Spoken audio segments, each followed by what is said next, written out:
This is Mr. Velasco, and I'm standing in my kitchen, and I'm going to be introducing you to storyboarding for a children's book.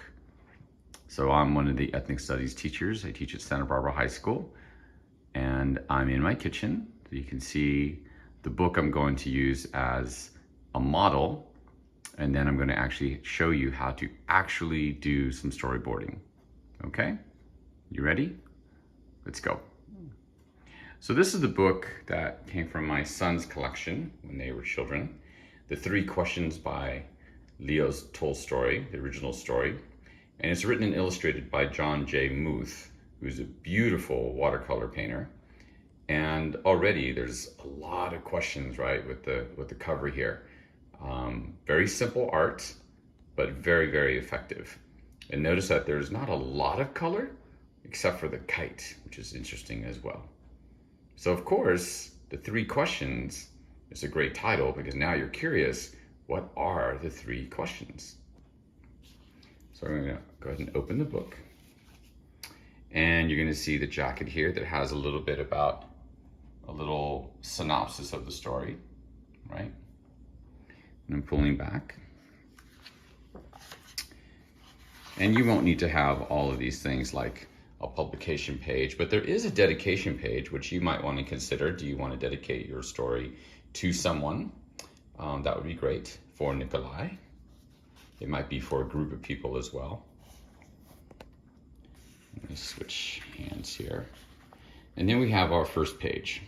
Now, this is interesting because in the publishing world, they don't talk so much about pages when you're storyboarding. They talk about the spread, which are both pages together. And in this case, it's called a spread because the image spreads across both pages, right? And then you have the text down below. You could have had the text on the other side. You could have some text up here in the sky. So there's lots of different choices, but the author decided the illustration was going to spread across and the text would start here. So a very beautiful image. And then I'm going to zoom in on the text. And notice that he makes the beginning of the text bold because it's the opening. There once was a boy named Nikolai. That's a great opening for a story. You can say once upon a time, long time ago, but this, you know how stories are usually told. And I'm going to go ahead and read the beginning of the story just so we can see how this is set up. It says, "There once was a boy named Nikolai who sometimes felt uncertain about the right way to act. I want to be a good person," he told his friends, "but I don't always know the best way to do that."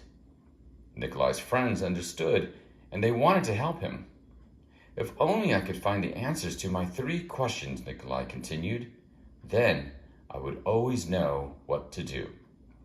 That's a great setup for a story because you're curious about what are the 3 questions and Nikolai's motivation. So I'm gonna go ahead and turn the page here. And now we have, the spread looks very different because you have on the left side a single image that has the 3 questions. When is the best time to do things? Who is the most important one? What is the right thing to do? And on the other page, Nikolai's friends try to answer it. Nikolai's friends considered his first question. Then Sonia the heron spoke. "To know the best time to do things, one must plan in advance," she said. Gogol the monkey, who had been rooting through some leaves to find something good to eat, said, "You will know when to do things if you watch and pay close attention." Then Pushkin, the dog who was just dozing off, rolled over and said, "You can't pay attention to everything yourself. You'll need a pack to keep watch and help you decide when to do things. For example, Gogol, a coconut is about to fall on your head." And I love this image here because you can see some lines drawing that this coconut is falling downwards and Gogol is unaware. And you have 3 distinct panels, right? Even though you know in the previous page they were all by the shore of the lake. Let me turn the page one more time. And so we have another image here of where they are in relation to each other. And then again, right, you have the image of the animals moving in different ways and the story continues. And as the story continues, you'll notice that there are single images and the text sometimes is on the left side. Here the text is up above, and very, very, very simple image. Let me go a little bit more. Here we have, right, far away. There's, oops, let me zoom in there. There's Nikolai's far away. And notice you don't see a lot of detail in his face because you don't need to, because you know because of the kite that that is Nikolai. But you have this beautiful landscape. And then here, he comes across his friend Turtle. And notice that the things aren't always in line with each other.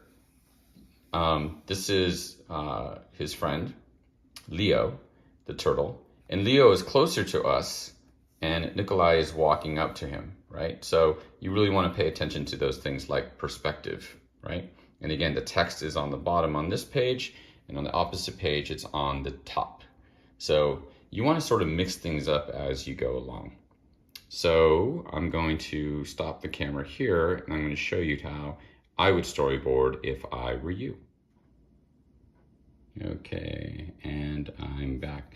So you can see I created a very simple storyboard frame using just a simple piece of paper. And you might want to make maybe 5 or 6 of these just so you have enough.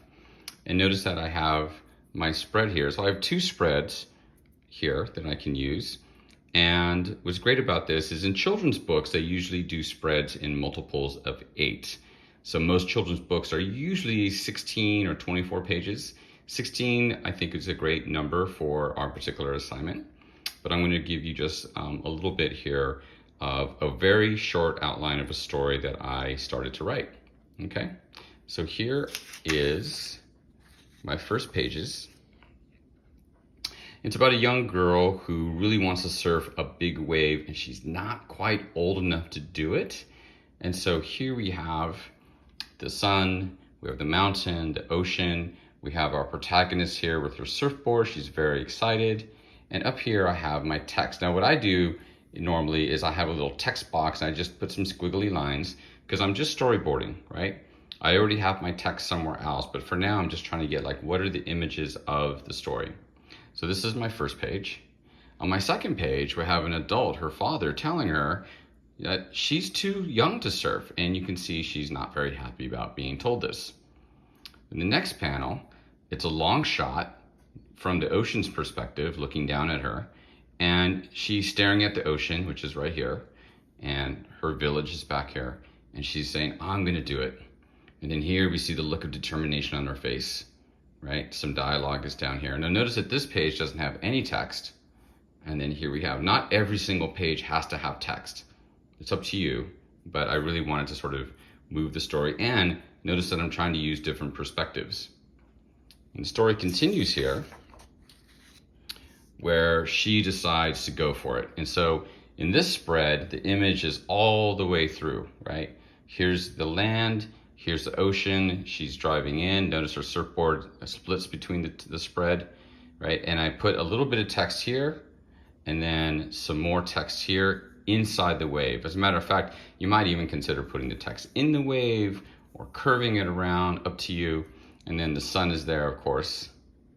Here we have a perspective where you see her on her surfboard, right, face down, and she's beginning to paddle out, and some text that would be like on the sand.